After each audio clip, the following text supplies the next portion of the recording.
Hi, I'm Rev Myron.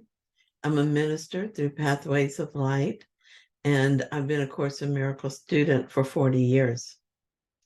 I'm going through the text starting this year, asking Jesus to clarify for me as I read a paragraph or two. And then I write from that clarity, and that's what I'm sharing with you today. So let's get started. So today we're in chapter 1. And we're at section 7, just starting it, Distortions of Miracle Impulses. And here's what he says. Your distorted perceptions produce a dense cover over miracle impulses, making it hard for them to reach your own awareness. The confusion of miracle impulses with physical impulses is a major perceptual distortion. Physical impulses are misdirected miracle impulses. All real pleasure comes from doing God's will. This is because not doing it is a denial of self. Denial of self results in illusions, while correction of the error brings release from it. Do not deceive yourself into believing that you can relate in peace to God or to your brothers with anything external. I was helped this morning to see some instances of distorted perceptions producing a dense cover over miracle impulses, and how this leads me to misdirect my miracle impulses.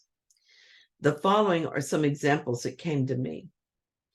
The desire to heal is distorted by the desire to lay on hands or to give medical advice or medical treatment. This does not mean that Reiki and other forms of energy work, the medicine I take, nor the medical treatment I use when needed are wrong, bad, or should not be done. This is not about behavior in the world. This is about understanding intent and motivation. I used to practice Reiki for a bit, and while doing so, I had the opportunity to work with a woman who had cancer all over her body. The next day, she told me that she had slept all night. This was her first night's sleep in a very long time. I was so happy to hear that I had given her this gift. That it came through Reiki didn't matter. It was not my hands that gave her relief from pain, but the intention to be a blessing to her. It was God working through my body to ease her body, because this is where she thought she had a problem.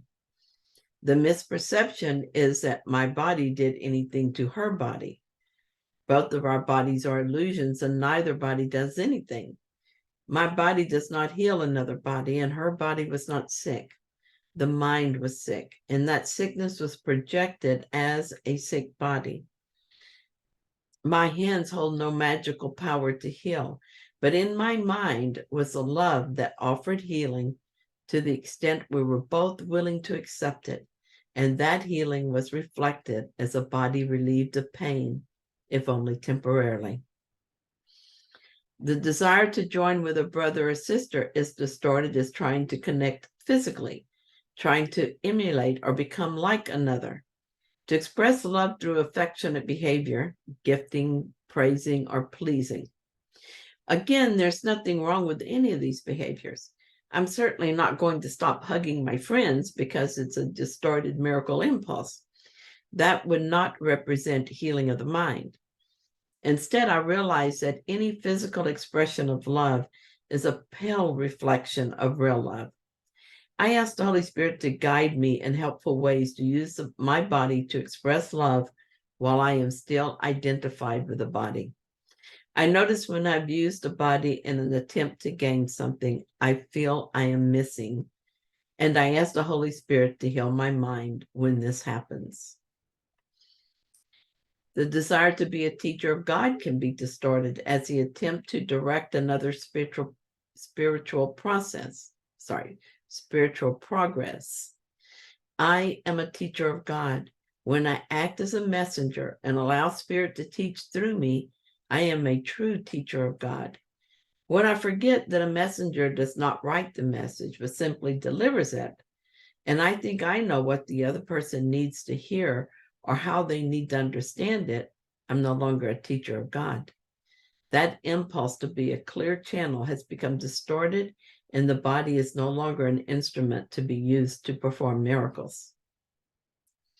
The innate abundance we know we are can be distorted as a desire for more material gain.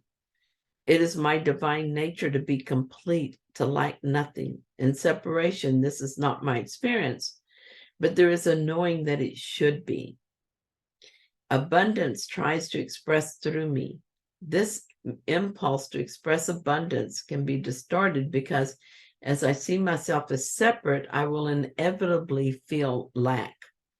The miracle impulse becomes an impulse to collect things against the loss I feel is unavoidable. I plan for the future, save money, buy more stuff, and insure it against that expected loss. Instead of feeling my innate abundance, this behavior, or even the belief I should be behaving like this, increases the feelings of lack and loss. I can never buy enough stuff or protect my wealth to the degree I feel abundant. If I had more money than I could ever spend, I would worry that the economy would tank and my money would be worthless. If I were financially abundant, I would feel impoverished in my relationships or my health. It's not what I have or don't have that enriches me, and so it can't satisfy me in me the desire to have or solve my fears of loss. Abundance is not having more. It is a certainty that whatever is needed will be provided at that moment. Trying to prepare for that moment only erodes that certainty because it implies that needs may not be met, and so it is necessary to do something about it.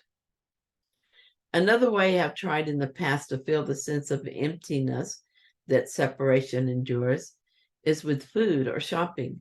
Some people use drugs and alcohol. These are all distorted miracle impulses.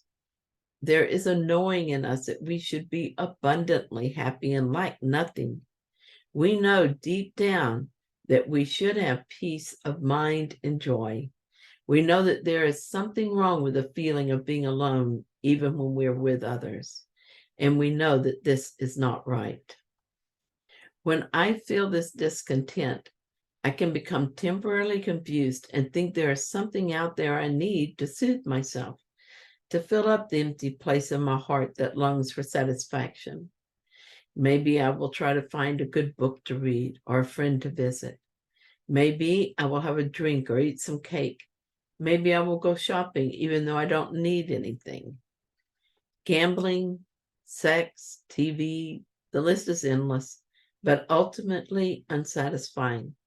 The real impulse is a miracle of a healed mind that knows it is forever whole and with no needs of any kind.